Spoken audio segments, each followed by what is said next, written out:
ಕೊಟ್ಟಿದೆ ಅನ್ಸುತ್ತೆ. ಮೊದಲು ಅಮ್ಮಂಗೆ ಹೇಳಿ ಫಸ್ಟ್ ಮೊಬೈಲ್ಗೆ ದೃಷ್ಟಿ ತೆಗಿಸ್ಬೇಕು.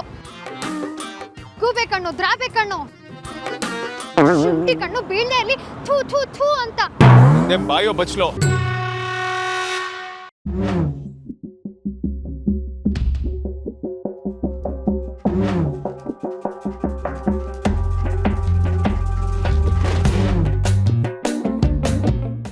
ಕಣ್ಸಲ್ವಾ? ಅದು ನಮ್ ಡೈಲಾಗು. ನಾನ್ ತಗೋತಿದ್ದೆ ತಾನೆ, ನೀನ್ ಯಾಕೆ ಬಗ್ದೆ? ಏನೋ ಬೀಳ್ಸಿದ್ನಲ್ಲ ಅಂತ ಎತ್ಕೊಡಕ್ ಹೋದ್ರೆ ನೀನ್ ಯಾಕೆ ಬರ್ಬೇಕಿತ್ತು? I don't think it's an accident. ನೀನ್ ಬೇಕು ಅಂತ ಗುದ್ದಿದ್ಯಾ ಅನ್ಸುತ್ತೆ. ಅಪ್ಪಣ್ಣ, ನೀನಂತ ದದ್ದುಗಳಿಗೆ ಇಂಥ ಕಲ್ಬೆರ್ಕೆ ಯೋಚನೆಗಳೇ ಬರೋದು. ಸರಿ, ಇನ್ನೊಂದ್ಸಲ ಡಿಚ್ಚಿ ಆಡಿ. ಇಲ್ಲ ಅಂದ್ರೆ 2 ಕೊಂಬರುತ್ತಂತೆ. ನಾನ್ಸೆನ್ಸ್. ನನ್ನ ಕಣ್ಣಿಗೆ ಈಗಲೇ ನೀನು 2 ಕೊಂಬಿರೋ ರಾಕ್ಷಸಿ ತರ ಕಾಣ್ತೀಯ. Psycho woman.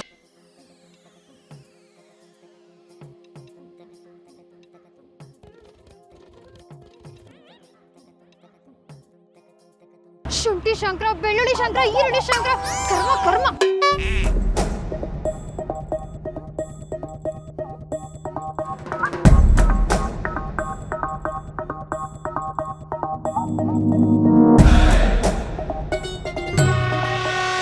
ಮಾವ ಏನು ಹೇಳ್ತಿದ್ದೀರಾ? ದಿಢೀರಂತ ನಿನ್ನ ಪ್ರಕಾರ ಇನ್ನೂ ಎಷ್ಟು ದಿನ ಕಾಯಬೇಕು? ಹಾಗಲ್ಲ ಮಾವ. ನೋಡೋ ವಿಕ್ರಾಂತ, ನಮ್ಮ ಆರ್ತಿ ಚಿಕ್ಕವಳಿದ್ದಾಗಲಿ ನಾನು ಅದೇ ಬೇಕು ಇದೇ ಬೇಕು ಅಂತ ಕೇಳಿದವಳಲ್ಲ. ತನ್ನ ಪಾಲಿಗೆ ಏನು ದಕ್ಕುತ್ತೋ ಅದರಲ್ಲೇ ಸಮಾಧಾನ ಪಟ್ಕೊಂಡು ಸುಧಾರಿಸ್ಕೊಂಡು ಬೆಳೆದಿದ್ದಾಳೆ.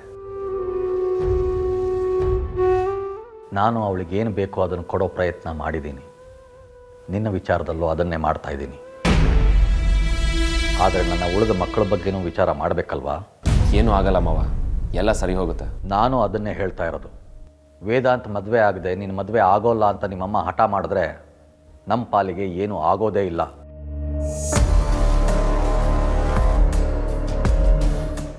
ಆರ್ತಿ ವಯಸ್ಸಷ್ಟು ದಿನ ಕಳೆದಂಗೆ ಅವಳೇನು ಚಿಕ್ಕವಳಾಗಲ್ಲ. ನಿನಗಿಂತ 1.5 ವರ್ಷ ದೊಡ್ಡವಳವಳು. ಆಮೇಲೆ ನಾನು ಅವಳಿಗೆ ಹೇಗೆ ಗಂಡು ಹುಡುಕೋದು? ಬೇರೆ ಗಂಡು ಹುಡ್ಕೋ ಪ್ರಶ್ನೆನೇ ಬರಲ್ಲ ಮಾವ. ನಾನು ಯಾವತ್ತೂ ಆರ್ತಿ ಕೈ ಬಿಡಲ್ಲ.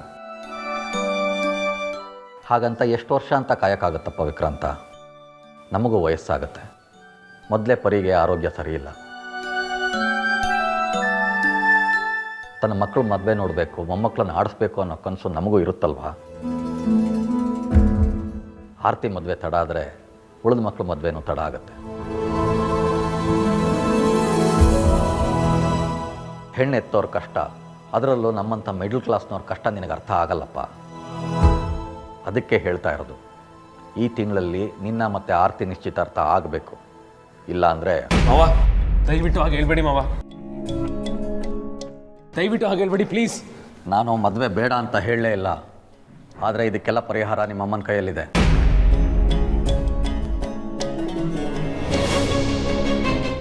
ನೀನು ಅಂದ್ಕೊಂಡಿದ್ದಾಗಬೇಕು ಅಂದರೆ ವೇದಾಂತ್ ಮದುವೆನೇ ಮೊದಲು ಆಗಬೇಕು ಅನ್ನೋ ನಿಮ್ಮಮ್ಮನ ಹಠ ನಾ ಬಿಡೋದಕ್ಕೆ ಹೇಳು.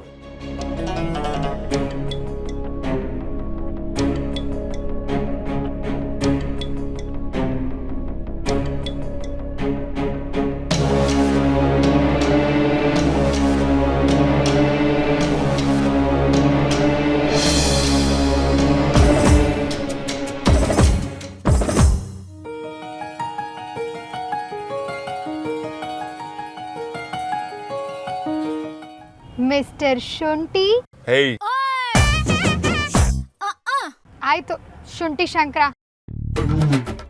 ಮತ್ತೊಂದ್ಸಲ ಡಿಚ್ಚಿ ಹೊಡಿ ಅಂತ ಹೇಳಿದ್ದೆ ಇದಕ್ಕೆ. ತಮಗೆ ನಮ್ಮ ಮಾತು ಕೇಳಬಾರ್ದು ಅನ್ನೋದೇ ಚಟ. ಅದಕ್ಕೆ ನಾವೇನು ಮಾಡೋಕ್ಕಾಗಲ್ಲ. Just shut up. ಯಾಕೆ ಲೂಸ್ ತರ ಆಡ್ತೀಯ? ನೀನ್ ಹೇಳು ಗುರು, ಕಾರ್ ಸ್ಟಾರ್ಟ್ ಆಯ್ತಾ? ಅದಕ್ಕೂ ನೀನು ಹೇಳ್ತಿರೋ ಡಿಚ್ಚಿಗೂ ಯಾವುದೂ ಸಂಬಂಧ ಇಲ್ಲ. ತಲೆ ಕೆಟ್ಟಿರೋರನ್ನ ನೋಡಿದ್ದೀನಿ, ಆದ್ರೆ ನಿಂತರೋ ತಲೆ ಕೆಟ್ಟು ಇನ್ನೊಬ್ರು ತಲೆನೂ ಕೆಡ್ಸೋಂಥವ್ಳ ನಾನು ನೋಡಿ. ಹಲೋ, ನಾವ್ ಚೆನ್ನಾಗೇ ಇದ್ವಿ, ಏನ್ ಮಾಡೋದು ತಮ್ಮ ಸಾವಾಸ. ಆಕ್ಚುಲಿ ಮೊದಲು ಮೆಂಟ್ಲಾಗಿದ್ದು ನೀನೊಂಥರ ಸಾಂಕ್ರಾಮಿಕ ರೋಗ ಇದ್ದಂಗೆ ಕಣಯ್ಯ. ಏಯ್, ಬಾಯಿ ಮುಚ್ಕೊಂಡಿರ್ತೀಯ? ಆಯ್ತು, ಇರ್ತೀನಿ. ತಾವು ಕಾರ್ ಸ್ಟಾರ್ಟ್ ಮಾಡಿ.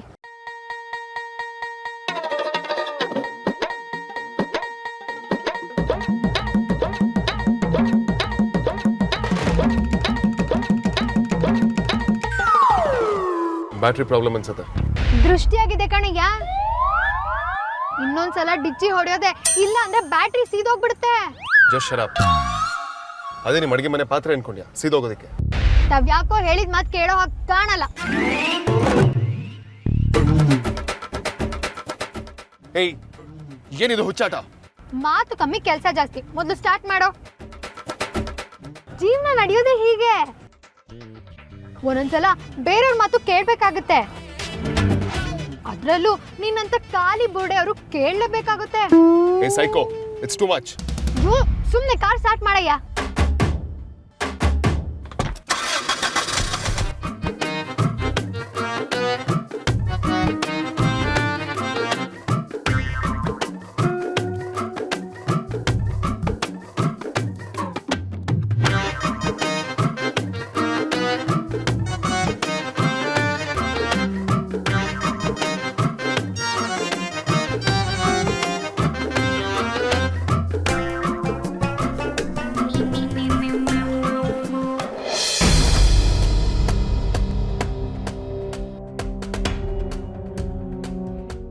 ಅತ್ತೆ,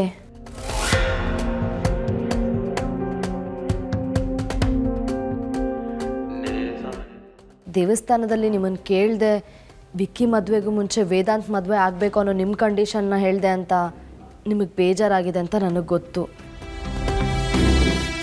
ಗೊತ್ತಾಗದೆ ಹಾಗೆ ಮಾಡಿದೆ ಅತ್ತೆ. I am really sorry. ಇನ್ಮೇಲೆ ಯಾವತ್ತೂ ನಿಮ್ಮನ್ನು ಕ್ರಾಸ್ ಮಾಡಿಕೊಂಡು ಯಾವ ಕೆಲಸನೂ ಮಾಡಲ್ಲ ಅತ್ತೆ. ಆಗೋಗಿರೋದ್ರ ಬಗ್ಗೆ ಸಾರಿ ಕೇಳ್ತಾ ಕೂತ್ಕೊಂಡ್ರೆ ಆಗಬೇಕಾಗಿರೋ ಕೆಲಸ ನಡೆಯಲ್ಲ. ಆಗಬೇಕಾಗಿರೋದನ್ನು ಸಾಧನೆ ಮಾಡಬೇಕು ಅನ್ನೋದಾದರೆ ಹೇಗೆ ಮಾಡಬೇಕು ಅಂತ ಯೋಚನೆ ಮಾಡಬೇಕು. ನನ್ನ ತಪ್ಪನ್ನು ಸರಿ ಮಾಡಬೇಕು ಅಂತಲೇ ನೀವು ಹೇಳಿರೋ ಕೆಲಸ ಮಾಡ್ತಿದ್ದೀನಿ ಅತ್ತೆ. ಏನು? ನಾನು ಆದ್ಯ ಆರ್ಗ್ಯಾನಿಕ್ಸ್ನಲ್ಲಿ HR ಪೋಸ್ಟಿಗೆ ಜಾಯ್ನ್ ಆಗಿದ್ದೀನಿ ಅತ್ತೆ. ವಾಟ್? ಎಲ್ಲ ಕಡೆಯಿಂದನೂ ಕಣ್ಣಿಟ್ಟಿಲ್ಲ ಅಂದರೆ ಎಲ್ಲೋ ಒಂದು ಕಡೆ ಮಿಸ್ ಆಗುತ್ತೆ ಅಂತ ನೀವೇ ಹೇಳಿದ್ರಲ್ಲ ಅತ್ತೆ. ಆಫೀಸಲ್ಲಿ ಪರಮಾನಂದ ಅಂಕಲ್ ಏನು ಮಾಡೋಕ್ಕಾಗಲ್ಲ ಅಂತ ನಾನು ಅಲ್ಲಿ ಹೋಗಿ ಜಾಯ್ನ್ ಆಗಿದ್ದೀನಿ. ಗುಡ್. ನನ್ನಿಂದ ಆಗದಿರೋ ಕೆಲಸ ನೀನು ಮಾಡಿದ್ಯಾ. ನಾನೇ ಆಫೀಸ್ಗೆ ಹೋಗಿದ್ದಿದ್ರೆ ಎಲ್ರಿಗೂ ನನ್ನ ಮೇಲೆ ಡೌಟ್ ಬಂದಿರೋದು. ಎಲ್ಲರ ಮೇಲೂ ಒಂದು ಕಣ್ಣಿಡು, ಎಸ್ಪೆಷಲಿ ವೇದಾಂತ್ ಮತ್ತು ಅಮೂಲ್ಯ. ಅವರಿಬ್ಬರು ಅಷ್ಟು ಚೆನ್ನಾಗಿದ್ದಾರೆ ಅಂದರೆ ಎಲ್ಲೋ ಏನೋ ಸರಿ ಇಲ್ಲ ಅಂತ ಅರ್ಥ. ಡೇ ಟು ಡೇ ನನಗೆ ರಿಪೋರ್ಟ್ ಬೇಕು. ಖಂಡಿತ ಅತ್ತೆ.